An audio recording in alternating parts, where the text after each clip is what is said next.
Welcome to Fiber MB, a podcast highlighting non binary fiber artists in a world that primarily thinks of fiber arts as feminine crafts and always seems happy when there are men in it, but forgets about the non binary individuals. Today on our podcast, I am interviewing Kay. I'm sorry, I don't know how to pronounce your last name. Is it Kriesel or? Yes, you got it right. I have a weird last name too. I get it. I'm just impressed and grateful. Fair. Everybody thinks my last name is French, so they tried to make it fancy, but it's literally just straightforward the way it's written. It's Bisnet, and everyone tries to say like Bisnet or Bisonnet. They try to make it fancy. Exactly. So, Kay, we're just going to go through some basic demographic information to start off with. Your pronouns, please. My pronouns are they, them. And what age are you? I am 38. I am a geriatric millennial and proud of it. Oh, I'm almost there. My birthday's in June. I'll be 38. Okay. It's weird. I still feel like millennials are so young. And then when they tell me that I'm like an old millennial, I'm like, oh, I guess, yeah. It's because we don't own houses. It's true. So many of us are still stuck in the trap of renting. Yep. All right. And you said that your fiber art was mixed media. Do you want to tell us like what kinds of things you tend to bring in? Well, right now I'm sewing a raccoon skull to a purse. Okay. Okay. Definitely mixed media then. Yeah, Like a that. raccoon skull that I found and cleaned myself. To be fair, I have two coyotes in my backyard. That is Yep. gorgeous though. Your cleaning was real good on that. Thank you. And also on this purse is pheasant feathers that I also harvested myself. It was actually a lot easier than I was expecting. That's fair. I always worry about like how grungy the feathers would be. It helps that this pheasant escaped a farm and got in a little accident, not with me. It was like that when I got there. And because pheasants are domesticated fowl, it is legal for me to have these. Um, but since it came from a domestic setting and the farmer didn't want it, they were actually pretty clean. Well, that worked out really well for you. Yeah. So, about your fiber art then, do you want to tell us when did you first begin or like how long you've been doing it? So I've been sewing ever since I can remember. Everybody in my family sews. I didn't actually find out until late high school that most people consider it a women's thing because like everybody in my family sews, we just do it. I really got going with fibers in August of 2015. Fibers are very expensive, and my eldest aunt was a master quilter, and she passed away at that time, and she left me all of her materials, which is really an incredible gift because I couldn't afford to do all this otherwise. So a lot of the material I still use is Aunt Pat's. I was gonna say, are you still working on holy frig, your aunt had quite a collection then. Yes, yes, she did. I was living in Austin, Texas at the time, and she was just outside of Minneapolis. And I drove home with 5 Rubbermaids full of materials. I was sleeping in the car on that trip, so it was quite a tight drive. I can imagine. Holy, what a wonderful thing though to be able to like get into it with somebody else's memory attached to it like that though. Oh, yes. So, like, how did you start? You know, you said that everybody in your family sewed, but like, how did you start getting into doing things like this? And how did you learn? Did your aunt do something with you before she had passed away? Were you like reading books or? So my aunt and I didn't do that much together. She was a German teacher throughout her entire life, and she was quite severe as a person. I loved her dearly, but I mean, whatever you imagine in your head when you think of a German teacher, that was Aunt Pat. So doing textiles was a little bit more common with my grandma, who was very sweet and very patient, especially since I was the last grandchild. So when Aunt Pat passed away, I started using her materials for quilting. And after not that long, maybe 6 to 8 months of working on quilting, I didn't want to use textiles to create something two-dimensional that would just lay on a bed or lay on a couch. I wanted something a little bit more dynamic, something outside the home. I started getting into making kites. At the time, I was living in Central Texas, so there's really only a 2-week period where you can fly kites. The very brief period when it's windy and it's not 100 degrees outside. And after a while, I realized this isn't it either, even though I enjoyed it. So that's when I really began integrating other materials to add on to the quilts, and it's really just built from there. So kind of just one of those things just connected to things, and I just kept following the trail. Pretty much. I wanted to get into more three-dimensional media, and well, bones is a good way to do that. Yeah, nope, that's fair. So what is it that draws you to the three-dimensional over like the flat lay stuff, like the quilts? Firstly, I find it a little bit more visually interesting. Like, I was raised Catholic and now I'm just a very, very bad Catholic. And I love the very old carved wood or carved marble high altars where there's a lot of detail and it forms shapes and spaces. If you've ever been to the House on the Rock in Dodgeville, Wisconsin, or the City Museum in St. Louis, or any of the Meow Wolf places, they're actually very similar in terms of layering space in an interesting way. So firstly, these are my inspirations. These are things that I think of and keep in mind when I create. And the other reason is a little bit more practical. My embroidery is not that great. I cannot make my embroidery lie flat, so I'm just leaning into it. My embroidery is already going to be three-dimensional, so why not make the whole thing three-dimensional? That's a really good way to look at it. I Yeah. know sometimes I'm like up close staring at my fabric, being like, why aren't the threads flat? Yep. Yeah. And realistically, no one's gonna be that close. But in my head, I'm still like, oh, it's so puffy. It's not Yep. supposed to be. Yep. But yeah, that's a great idea. Just leaning into it and building it as a strength instead of, seeing it as a weakness. Yes. So, what's your favorite thing about the media that you produce then? I really love textiles because it's something that pretty much every single human being forever has had in common. Like, there's the Dressed podcast, and they start off each episode by saying everybody has one thing in common. You wake up and you get dressed. Like, we all have textiles in our lives in some way, whether it's the clothes you wear, the towels you use to wash, your seat belts, the upholstery inside a car, office chairs, carpeting, you name it. It's around us all the time. And it's something that we don't think about very often. And it all goes back to a human being looking at a spider web and thinking, huh, I wonder if I can do that. And I don't have to use my butt to do it. It'd be very awkward if we had to figure out that part of it. Exactly. Yeah, no, that's a really good point that it is literally everywhere around us. Yep. I feel like some people, because of that, end up taking it for granted how much work goes into some of this stuff because people in their lives have just made it and it's become so commonplace. Oh, absolutely. I mean, that was me up until I got Aunt Pat's fabric, and I started out approaching it as an artistic medium, and then I realized, no, this is a part of everything. You're surrounded by it all of the time, both in terms of clothing and also just how we have built our environments.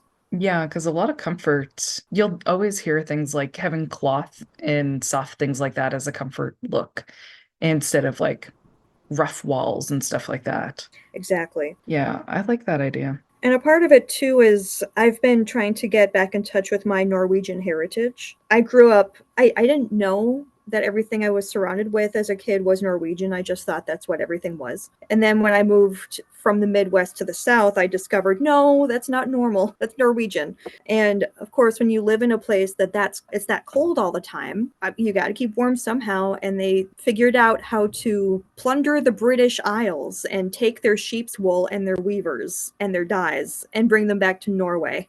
I am not plundering as a part of my heritage, but I appreciate how valuable that was. I mean, if you're gonna do it, at least do it to the British, right? Yes, I agree. I didn't realize that wasn't something that was just part of being Norwegian. I just always kind of assumed that like they'd had their own sheeps and stuff too. Generally, no, since Norway is very rocky. Farmland is in very short supply. And I mean, if you have farmland, you're probably going to use it to grow stuff to feed people. So, yeah, they did have to go over to the British Isles and take their wool and the people who knew how to handle it. I really recommend the book The Golden Thread by Cassia St. Clair because she explains how the sails of the Vikings, which were wool, were the most valuable part of the ship because how could you recreate that? You couldn't go home and do it. You had to go somewhere else. You might hear my dog dreaming, by the way. I can hear the little woofs. It's very adorable. My last interview, my boy was woofing in the background, but unfortunately he could not be picked up. Okay, But it's okay. Critters of all kinds are very much welcome. good. So, are you part of any fiber arts groups, either in person or online? No, but I was. Oh yeah? Yeah, You look like you have a story for that. I sure do. I don't know if you want me to name this very large national textile art guild. You do whatever's comfortable for you, because I think I know who you're talking about, and whatever if they're mad at me. Okay, cool. I was quiet about it the first year after I quit, and then I decided to stop because their British branch doesn't exist anymore. So I used to listen to Stitchery Stories podcast, which I do really appreciate. And during 2020, so this was when I was still living in Texas, but I knew I was going to move back to the Midwest. They interviewed some big shot in the British Embroiderers Guild. And this person was saying, oh, I know that the pandemic is rough, but if we don't get new members and donors, we're not going to exist in a couple years. Please join. And they said the same problem was happening in the United States, that, oh no, please join, please become members, please donate, please do whatever to keep these guilds alive. So I was a very big fan, I guess I still am, a very big fan of the dinner party art piece by Judy Chicago, which has a lot of textiles. And I wanted to learn what role the Embroiderers Guild had in building the dinner party. That information was not readily available. Everybody said, well, you need to access the Embroiderers Guild archive to get that information. And to get the archival material, you have to be a member. So when I moved back to the Midwest, I became a due paying member of the Embroiderers Guild of the United States, the EGA. And I will say I enjoyed my local chapter. I appreciate them. They're fine. When it comes to the overarching Embroiderers Guild, firstly, when I asked their archives as a due paying member for their information about the role of the guild in the dinner party, they said, we don't know anything about that. How about you go to Amazon and buy this book about it, the book that I already own? So already, where is my money going? I joined for a specific purpose. That purpose doesn't exist. So why am I doing this? They were very open, that the guild leadership was very open about how they were losing money, losing members, not getting new members. The main reason they were losing members is because they were just old and dying, and they weren't getting new members to replace them. And they realized that one of the reasons why they were not getting new members was because they're a bunch of old cishet white ladies, and they didn't know what to do about it. So they created a DEI initiative, diversity, equity, inclusivity, and I joined because they seemed sincere in wanting to improve. Nope. I was Nope, gonna say, not at all. Yeah, they wanted to say that they were doing the work to improve, but they weren't actually doing anything. I was not, by a long shot, the only person to see that this was happening. So it was spring of 2002 that I quit. I quit the DEI committee. I quit the guild altogether. I did not renew my membership because I didn't want my money going to this. When I left, I gave them a list of things to do and not do on social media during Pride Month. They ignored all of it. They actually did the opposite of everything I said. it's like they did follow your list, just not in the intended way. Yes, and what's really pathetic is the first post that they did for Pride Month in 2022, which did the opposite of everything that I said. The first post that they did in June of 23, they just copy pasted it. It was exactly the same post. They recycled it, and it was bad to start with. So lazy. And both times I called them out saying, you wanted me to fix this for you, and I tried, and you are refusing to do it. I actually made a series online called Shot in Pride, where I just share their disaster post from Pride Month and talk about how I told them not to do this, and here they are doing it. So how are you looking forward to June this year? Oh man, let's see if they do it again, third year in a row. So that was my main textile organization membership experience. Again, local chapter was fine. It's just the leadership. Can I swear? Oh yeah, I don't care. Okay, fucked up beyond all recognition. That's like FUBAR EGA. Ugh, what a pain in the, and I love how like it was all joined so that you can get this information, but it's actually in the book that you've already purchased and read through. Correct. Yep. Yeah, so did you ever end up getting the information? No, I don't think that information exists. I mean, all the information was already in the book that I own. I wanted more because in the book it's really just a list of names of artists and what pieces they did. It doesn't say anything about the techniques or the materials. I thought, oh, the Embroiderer Guild would know about this. If they did, either they don't have the information or they don't share the information. Maybe it's like Scientology. Maybe you didn't pay enough for those secrets.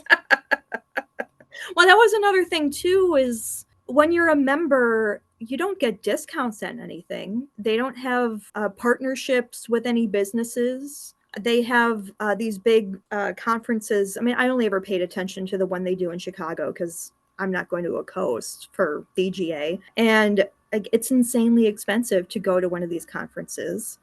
So why would I do it? And besides, I know this is a matter of personal taste, but the stuff that they did was really boring, very, very boring. Just very classic. Very, very classic. Yeah. The kinds of things that you would see in a middle class, Midwestern white lady's kitchen in 1989. Yeah, that's fair. That's one of the reasons that I'm always kind of reluctant to, like, there's not a lot of guilds in my area anyway, because I am really rural. Yeah. And I just don't think guilds are a big thing in Canada. But yeah, every time I think about it, I'm just kind of like, but how do you feel about like modern versions of things? How do I or how do they? They How they do they they like the don't seem guilds? aware of modern things.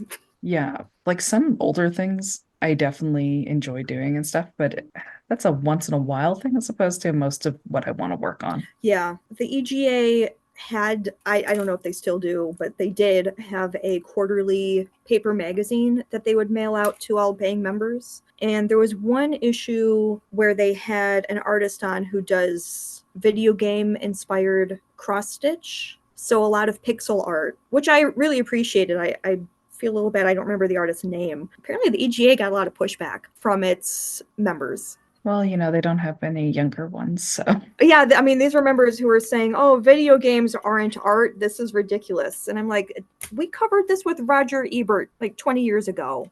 Where have you also been?" like the amount of work that goes into these games and into like just every aspect of it, you can at least appreciate it as work. Yeah, and the thing is, I get it that if you're an organization with aging members and you're trying to reach out to younger people, you do have to put up with those aging members being old curmudgeons. But that also means advocating for younger people. And after this whole thing happened of the members complaining about the video game artists, like EGA went right back to everything that they had been doing before. There was no advocacy. That sucks because I bet there were some older members too who were super into this. Like if even if they didn't play games, it was something like their grandkids did or something. So they were excited they could connect with them. And then Yep. all this just shut that down. Yep, that's exactly what happened. There were a handful, and I mean, this is all something that I just got from their website and their terrible social media presence. There were some people who did go on and say, "Oh, thank you for helping me understand why my grandkids enjoy video games so much." But they were definitely the minority. Most of the people who were savvy enough to go online and complained about it. The loudest ones are always the ones that complain about something. Yeah, but either way, that's my experience. I'm sorry that didn't work out for you. Have you been able to find any other in-person ones that work better?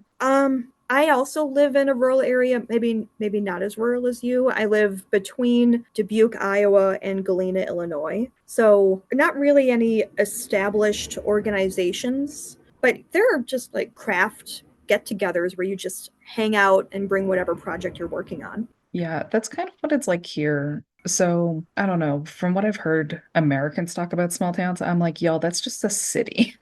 So, yeah, the place that I live in has a population of 4,000 Okay, or something like that. that's roughly the size of Galena, Illinois. Yeah. Okay. Yeah. The town's also like younger than my parents, which is Whoa. that part blows my mind. Right? My parents were born in 1960 and this town was founded in 1965, and that just is weird Yes, to me. that is weird.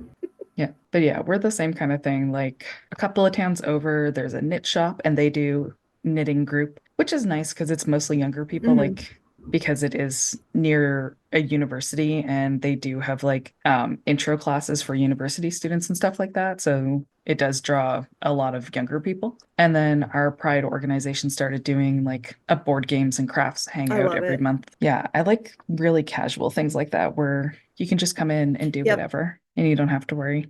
So, just checking for the next question. Do you use your art to express yourself in regards to your gender? Yes, absolutely. Do tell. So, like I said before, I grew up around people who just sew. and it's not a gendered thing. They just do it, partly as a practical skill and partly as an enjoyed art form. And even when I discovered when I was 17-ish that most people consider it women's work, I had such a strong basis of egalitarianism that I pretty much rejected that right away. I'm like, wow, this is stupid.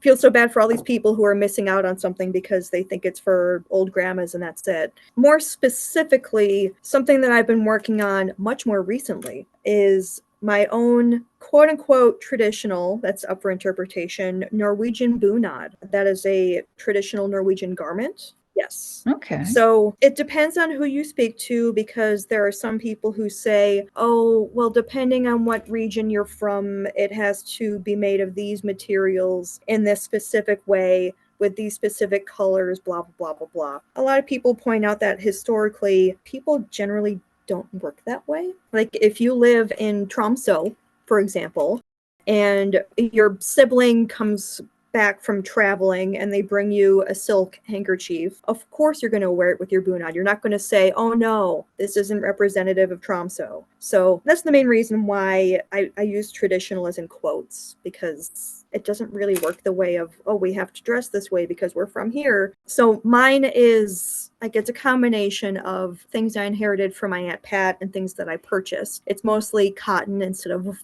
wool and linen because it's what I have. And I have put my own spin on it. It's the same construction, and I have referred to Norwegian embroidery techniques and designs to make it. And it's also mine specifically. So traditionally, for Norwegian traditional styles, there's the bunad, which is kind of a dress or a jumper.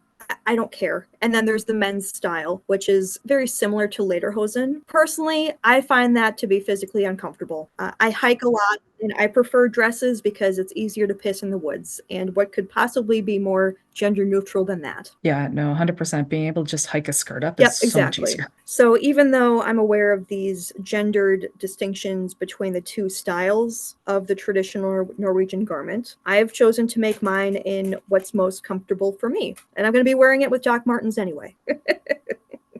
Just styling up Yeah. a little, it's fine. But creating this, which has been 6-month long endeavor, I'm not done yet. I have 3 weeks until it's done. It's really connected me to my heritage and people who had very different understandings of gender. Like, yeah, the main reason why people who menstruate and get pregnant would wear skirts is because when your body changes in the abdominal area, you need something that's gonna change with your body. That's it. Like, that's the main thing. And the main reason why people with penises would wear bifurcated garments is because that's a lot more comfortable when you're horseback riding. So when labor is gendered, of course, clothing will be gendered. Yep. So I'm Mi'kmaq from the East Mhm. Coast of Canada. And I guess if you look at the old, like, what's the word I'm looking for? Like the reports and stuff that colonizers would send back, they talked about how they had a hard time telling men and women apart because they were all wearing very similar clothes. Like everybody wore Yep. pants. Well, yeah, because if you're gonna go out in the woods where there's a bunch of scratchy branches, why would you want something like a Yep. knee-length skirt? Exactly.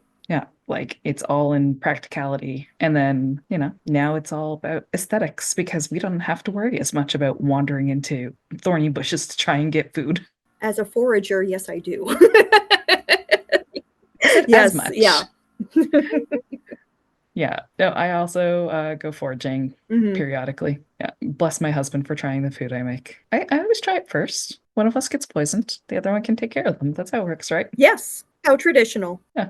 Mhm. Well, it's just easier because then someone's around to take care of the pets who isn't sick because I have had to get up and take care of a large dog while I'm sick and it Oh, sucks. yeah. So I love that idea though, that you're just gonna be like, yeah, it's got a skirt, but that's because it's Yeah, comfy. pretty much. So are you gonna wear it as a hiking garment then? Probably not for hiking just because it's taken so long to make it. And it's expensive in terms of time and effort. Maybe eventually, but not right away. I don't know if you or you, dear listener, are familiar with the Hastings Jack and the Green Festival in Hastings, Sussex. It's usually on May 1st when everybody gets together and they wear a lot of foliage and they paint their faces green and they just celebrate spring. Like there's a maypole and there's somebody who's wearing like this huge garment that makes them look like a walking bush with a crown on top of it. Yeah. So I'm gonna have to look for pictures of this. yes, please do. So the one in Hastings, Sussex, that's the most famous one. Like that's the main one that people refer to, but they're all over the UK and Romania and also in Viroqua, Wisconsin, although theirs is in October. The booming metropolis of Viroqua. So If this it's in October, like, is the plant person more like full, like fall foliage? Do they yes. do oranges and stuff? Oh, cool. Yep, exactly. Yeah. So this year on Sunday, April 21st, we here in Galena will have our first annual spring festival. That's why I need my bunad done in 3 weeks because I'm wearing it there. Fair. Yeah, I Mhm. saw you mention that that was your next thing coming up that you were working on your Instagram. Yes. Yep. That's going to be exciting though, to be able to wear something that you've made to it. Yes. Yeah. And I just finished my raccoon skull purse. That looks so good. Thank you. How did you tack down all the feathers? Are they all like individually sewn in, or did you use glue or They're all sewn in. wow. The other night there was a lengthy Dungeons and Dragons session, so I was able to do that. I mean, that's the best thing about D&D is from what I'm told, every time I try to get into a game, something happens and it doesn't end up working. Oh no. I know it's some weird curse I have apparently. Oh no. It's either I had to go to bed because I had work in the morning once and the game started too late, or like the game just got canceled or something. I don't know. It's just a weird curse. But yeah, they always take so long, Hmm. even with like short one-off sessions and stuff. I always hear about how it's like a 2, 3, 4 hour long game, so you better have your day cleared. Yep, exactly. And bring something to do with your hands. Yeah, definitely. I've heard about the D&D hobbies. Yep. All right. So next question then. So this question, you kind of answered a bit already, but we'll touch on it again. So do you feel like your art or the doing of your art interplays with your gender or gender expression? So for example, like where a lot of fiber arts have a social identity as being for women, either through domestic practices of women doing them or through like black work traditionally was a higher class women's thing because they had the time to spend worrying about if both sides were pretty. I'm so glad you brought the class part into it. That's something that I've been thinking about more and more often lately, that even for cis hets, there's different genders. You just look at the different shops in the mall that you would shop throughout your entire life. Claire's is a very different gender from Talbot's. But for me, so when I was an undergrad, I studied art therapy at Alverno College over in Milwaukee, Wisconsin. Small, very, very liberal Catholic college. And it is technically an all women's college. They have been very explicitly trans inclusive for years. Now, when I went there, I graduated in '09. When I went there, as long as you had an F on your government mandated ID, you could go there. I don't know why, but I thought you were gonna say like an F on your high school transcript, like they just accepted people who were failing, and it's like that's our demographic. Nope. I'm sorry, That's continue. okay. So we had a lot of trans men who would go there and they would socially and medically transition while pursuing their degree. And then as soon as they graduate, they would switch their ID to an M. And way back then, we used the term genderqueer, but now they do very vocally welcome non binary students. I'm actually going back to visit campus next week and I'm really excited. So, studying art therapy in this very safe, gender expansive, without cis men experience. That was when I first started to learn about art and gender in more theoretical ways, mostly because I just couldn't afford to do fibers on my own. And they did talk about how when you look at the hierarchy of art within the art market, within museums, collectors, auctions, all of that crap, the ones that are more physically intensive in terms of upper body strength have been historically more valuable in terms of money. Marble sculptures, metal sculptures, large ornate oil paintings, not so much watercolor, not so much charcoal, and then, pottery and fiber, like what's that? That's not art, that's craft. That's this whole other thing that nobody cares about. At least that's how things were taught in the 90s and early 2000s. And in my college they talked about how, well, that's frankly bullshit, but also something to be aware of when you pursue work as a professional artist. You need to pay attention to what your media is. So then when I finally got able to work in fibers, thanks to my aunt, I was very aware that I was getting into quote unquote women's work. but also it was expensive. Getting into fibers is very expensive. And historically, textiles have also been a way to generate income. Like, look at the Knitters Guild during the reign of Queen Elizabeth. Like, that's one of the reasons why England was so wealthy, was because they had women knitting constantly. The great thing about knitting is you can just put it down and pick it up again and not really have to think about it. You just do it. Well, if you look at Europe throughout that time period, most knitted stockings came from England. Like, that's very valuable. And of course, when you embellish that, there's the discussion about whether that's art or craft. But at the time, like, people paid a lot of money for it. I don't think they really cared about the distinction. That came later. Yeah, I was gonna say, like, when I think of old knitted stockings in Europe, I always think of like, oh, is it Louis the 14th who was the Sun King who, like, Yes. there's that famous painting where he's got the beautiful long stockings in the heels? Yes. Yep. He Yeah, so was like it's very much a nobility thing. Yes, he was the first person of record to layer lace, because before that you would have just one layer of lace and you could like fold it into ruffles. You'd have one layer. He was the first person to have multiple layers of lace, and everybody was like, holy shit, this is the greatest thing ever. So getting into textiles and learning about, not only was it prohibitively expensive for me to do on my own without my aunt's gift, but historically, like, people have spent outrageous amounts of money on it. So the whole idea of it being gendered to the degree of having no artistic value, more of a modern idea.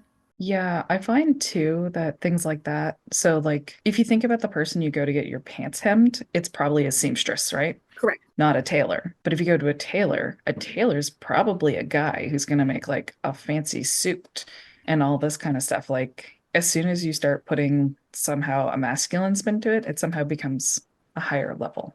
Yes. Something that I find very interesting about that is when it comes to tailoring suits, suits which have been, again, personal opinion, historically very boring, usually just a small handful of colors available or designs.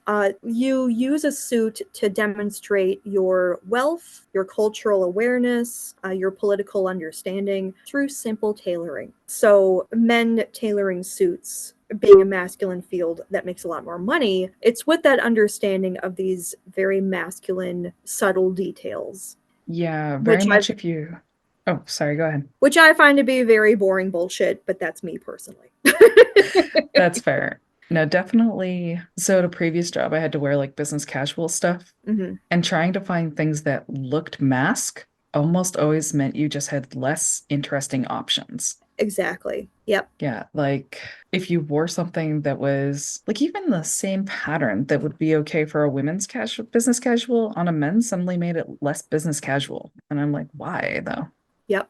Exactly. But yeah, getting my aunt's fabric and working more in textiles meant that I was learning intentionally much more about textiles and how textiles being a gendered thing when it comes to Europe and the United States and white Canada. It's mostly because it's done where you go when you're menstruating, where you go when you're pregnant, where you go when you're in labor, where you go when you're nursing. And the thing is, all of that's fine. Like, that's totally valid that when your body is doing these things, of course, you'd want to be in one place. And of course, when you're in that one place, you're going to do the work that you can do that doesn't involve running around outside all the time. Which isn't to say that all women stayed at home doing domestic work all the time. Not even close to true. It's just you're more likely to stay at home and knit or spin or dye or weave or sew or embellish or mend textile arts when you're in one place all the time. Again, that's fine. I want to be at home all the time. But when it comes to, because it's done at home all the time, because it's done domestically, because it's done by people who menstruate and give birth and nurse, it's not art and it's not valuable.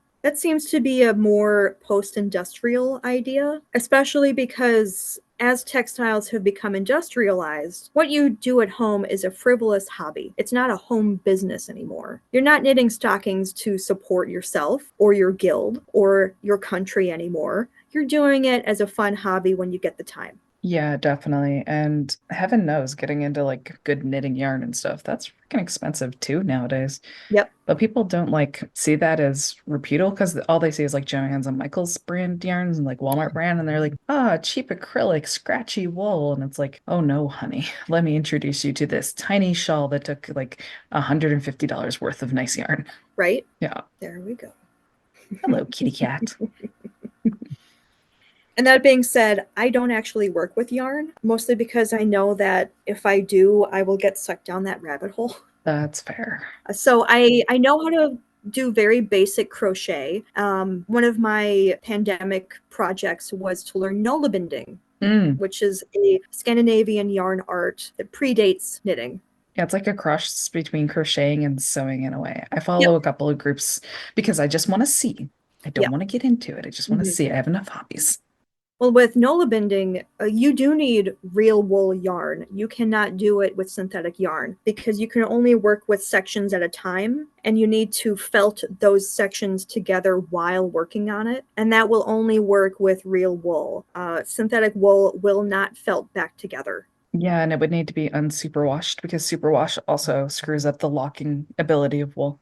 Yep, exactly. I have tried to knit once and I failed horribly. I know that I could, but I like looking at people who do yarn arts and just seeing this witchcraft that they do. Hmm. And meanwhile, I'm over here with my bumpy embroidery. I just saw my mom knit as a kid and I was like, I want to learn how to knit. Hmm. And she set me up. She got a couple of loops on and taught me how to do it. And then I just kind of fell off because, kid. Yeah. My grandma Also, tried to, oh, sorry, go ahead. oh no, I was just gonna say also recently got diagnosed with ADHD, so I'm sure that had something to do. Well, yeah. Yeah. Congratulations, by the way. Yeah, thanks. Yeah, my grandma tried to teach me knitting, but I'm the only left-handed person in the family. And even though we tried the thing where we face each other and we mirror what we were doing, we just never really got it to work. Yeah, I feel like that would be really difficult because sometimes I just need to come in close and like see exactly what you're doing and trying to replicate that. I don't know, somebody who's right-handed, Yeah. I don't really know how hard it would be for a left-hander, but yeah. But yeah, I am very happy to admire other people doing it. Yeah, that's why I'm in null binding groups so that I can watch other people do it and Yes. just be like, this is great. Thank you for Mhm. making a thing. So, what inspires you to make or inspires you to make the particular things that you make? So there's the Norwegian heritage aspect. I'm more into the Norwegian immigrant. Like, I'm not really into Vikings that much. I find what they did to get wool fascinating. Beyond that, meh. I like to connect to Ole Nelson, who emigrated here and who was my, I think, five greats grandparent. If you were familiar with the Midwest jokes about Ole and Sven or Ole and Lena, yeah, we come from Ole. That is amazing. Yeah, I know that I know in Iceland or is it Iceland? Yeah, I think it's Iceland. There's like a limited number of names that are acceptable and all this kind of stuff. So Yep. Yeah. So there's the Norwegian heritage. And also, like I said, I was raised Catholic and I'm a very bad Catholic. Catholics are rich in stuff. They have a lot of stuff going on. If you go into most Catholic churches, especially the ones from before the 1990s, they're very interesting visual spaces. A lot of layers, a lot of symbols, a lot of handcraft. I'm very fortunate that I live in a place where a lot of them are from the mid 1800s and were made by incredible German people who worked with wood. So I was raised in a really shitty Catholic environment, and working Catholic themes into my artwork is a way of healing from all that because I am reclaiming the imagery. I am taking the imagery outside of the hierarchical context because the symbols are symbols. They don't necessarily need to rely upon hierarchy in order to have an impact. Also, fuck the hierarchy, which in the case of the Catholic Church is also the patriarchy. yeah. So, is there like particular things like a lot of people don't talk about Christ or well, yeah, anything that falls under Christianity really as having mythologies because these are all Yep. true stories and stuff like that, you know? Hmm. But like, is there any particular themes or like mythos that you tend to draw from the most? I do a lot of Mother Mary stuff, mostly because I had somebody who physically gave birth to me, obviously. Like I'm here, but wasn't very interested in doing any of the mothering part. So I don't know what it's like to have a mom. I know what it's like to have somebody who gave birth to you and is still just kind of around but doesn't really do anything. So Mary has been a way to try to at least affirm that need for a maternal love because, well, it's what's there. And having been raised Catholic, it's familiar. And also when I learned that during the Second Vatican Council in the 1960s, the Catholic Church hierarchy decided to tone down the Mary because they wanted to fit in with the Protestants. If you don't believe me, you should read the book Guests in Their Own House by Carmel McEnroy, which is the only book about the women who attended the Second Vatican Council, the only women to ever attend any Catholic Church council in the history of ever. I went to seminary, I can say that. I follow a podcast called Pals, and one of the guys in there, one of the reviews for this podcast was a scholar explaining the Bible to a clown. And yeah, and it's like, Chris isn't a clown. He's so nice. But yeah, the other guy, it's just like his personal interest. Mm-hmm. It's not something he went to school for or anything, but it's just his personal interest. So he does a ton of research, including the historical research. Mm-hmm. So when they talk about different things, they talk about what's going on in the actual real world history and stuff at the time. Mm-hmm. But they've also talked about the apocryphal text. Yes. And that's any apocryphal text, regardless of which religion they were attached to. Like they've talked about some stuff that's only canon in like the Ethiopian Bible and stuff like Yep. this. And yeah, no, they've talked about stuff like that, about like the editing of the Bible and stuff like that. Such a good podcast. I love their research. And the last couple of episodes, they've been bringing on like professional scholars too to talk about things. Awesome. What was that called? Apocryphals. Apocryphals. All right. Yeah. I'm going to look that up right now and save it so I can listen later. Thank you. Oh yeah, I've been making notes over here when you're talking about Okay, these to good. check out. If you see me leaning over to the side, that's just me writing on the random piece of paper that's on my desk. Awesome. Works for me. All right, cool. Yeah, the mother of Mother Mary actually is the patron saint of the Mi'kmaq, Saint Oh, Anne. Yeah. yes, Saint Anne. And also, depending on who you ask, the patron saint of textile arts. Oh, I didn't see that one. I think she might also be the patron saint of like Canada as a whole, too. I remember looking her up and seeing some of the things she was sainted for. That strangely makes sense. Hmm. Well, another extremely inaccurate historical thing that I really love is depictions of Anne and or Mary knitting. They did not knit. Knitting had not been invented yet. It wasn't a thing for them. Yeah. Yeah. But I still love images. I still love images of that. Like, I don't think something needs to be historically accurate in order to be appealing or entertaining or meaningful. Well, although I do really love the idea that the seamless garment was made with Nola binding because it wasn't knitted. Yeah, definitely not. One of the things I like about the image of Mother Mary is the lapis lazuli blue that's in her, like usually Yes. around the shawl around her head and stuff. Like that's such a beautiful shade. Mm-hmm. That was something they mentioned in the podcast too about like, I think it was mentioned in the podcast. I might have read it somewhere else, but about how like it was such an expensive paint color to make because it was actually crushed fine like powder of a stone. So Yep. of course, obviously you give it to the mother of Jesus. Yeah. And you know, before that, she was usually depicted wearing red. It's funny how red and blue are always such counter colors. They show up so frequently in opposition to each other. Oh, yeah. Well, the main reason why she started being depicted in blue was to show, oh, look, we can afford to make this. Yeah, I mean, like you said, Catholicism, a lot of stuff. I love it. I absolutely love it. It's very much a maximalist look. Yes. All right, so tell me what is your favorite thing you've made so far, no matter what it is. And I know this is a hard question, so you can have multiple favorite things. No, that's actually pretty easy for me. So something that I started doing just this year was taking cardboard, just a regular cardboard box, and cutting out pieces and folding them and taping them together to create shapes, usually shrine-like shapes, and then creating textiles to cover the cardboard so then you have a textile shrine. That's usually what I've been making. So I'm going to take you on a weird Catholic journey right now. I have very recently become an associate of the Sisters of Charity of the Blessed Virgin Mary. What that essentially means is I get to hang out with them and volunteer with them. I'm not living in community. I'm not wearing a habit. Like, they don't have my money or anything like that. It's just like, I like what you do. Let's hang out. Here's the Catholic bureaucratic hoop I have to jump through to do that. I wasn't really sure if I was going to become an associate. So this past spring, February, I think, they were having an event at Clark University here in Dubuque, Iowa. That's Clark with an E on the end. And after the event, I I love snooping in churches. It's one of my favorite activities, just to see the things that people forget. Well, I happened to find, while snooping, some very incredible art prints that I had never seen before, and the signature was illegible.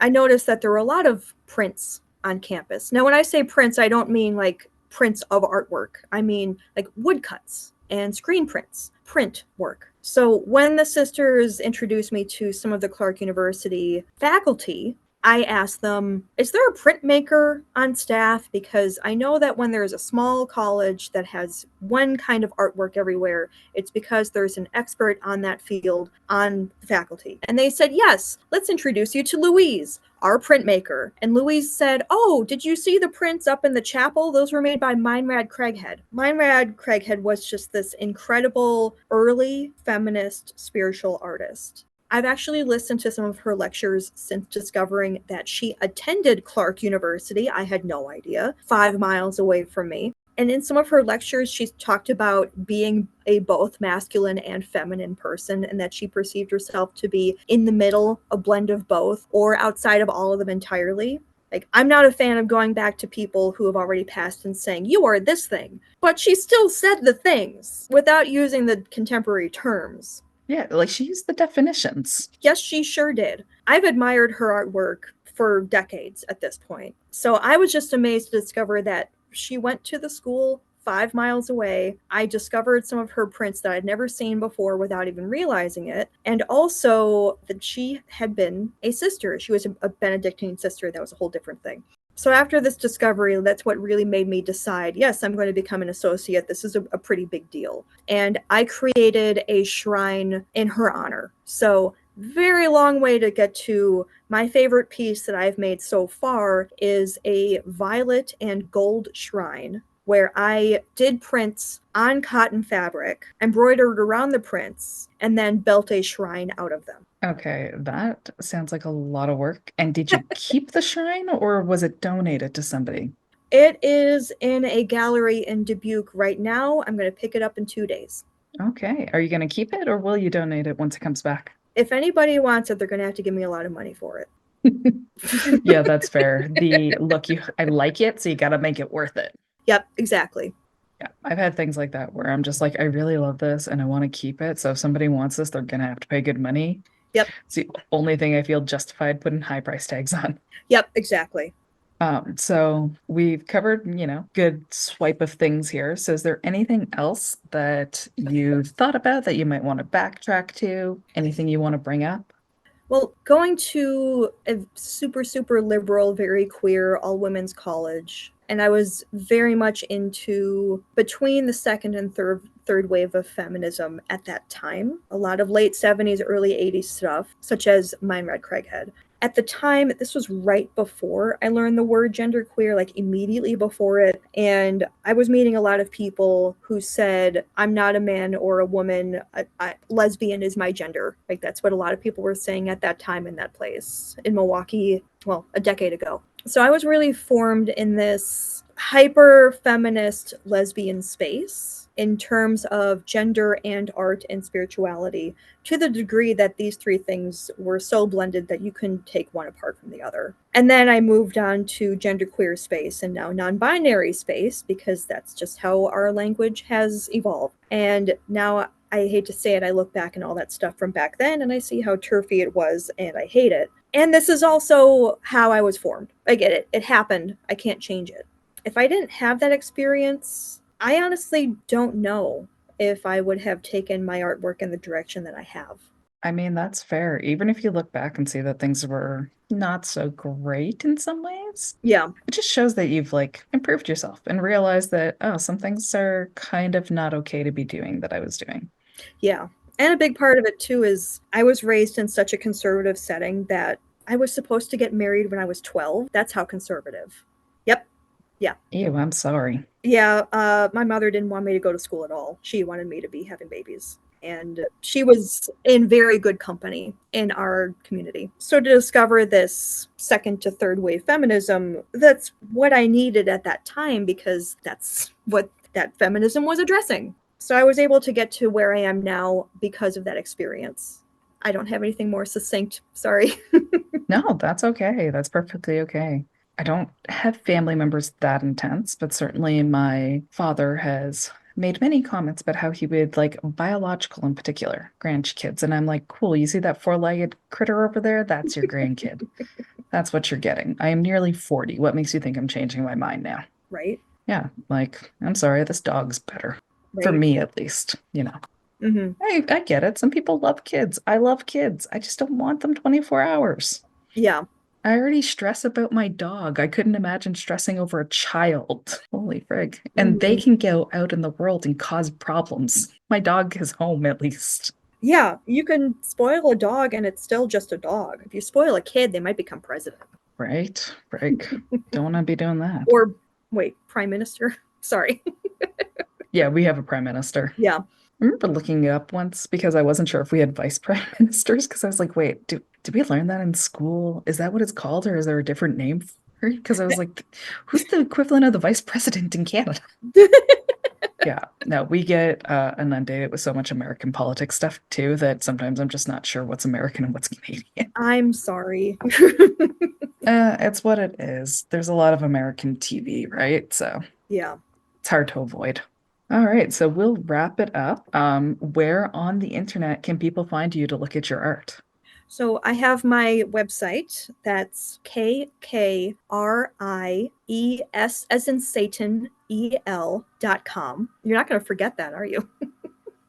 Oh, one of my close people is a Satanist or was, so Cool. yeah, I'm also on Instagram, so that's the same thing. KKRIESELART. So K Kriesel Art. wonderful. Okay. So thank you so much. And listeners, if you'd like to find FiberMB on the internet, we're at Instagram under the username FiberMB, F like Frank, I, B like Bob, EREN, B like Bob, Y. If you want to email me, it's again fibermb@gmail.com. Also have a link tree in the bio of the Instagram, or you can just type it in, linktree, LINKT period EE/fibermb. And on there, you can find submission forms to submit for yourself, submit a suggestion for somebody else for me to reach out to. And if you're interested in hearing, oh, sorry, just said that.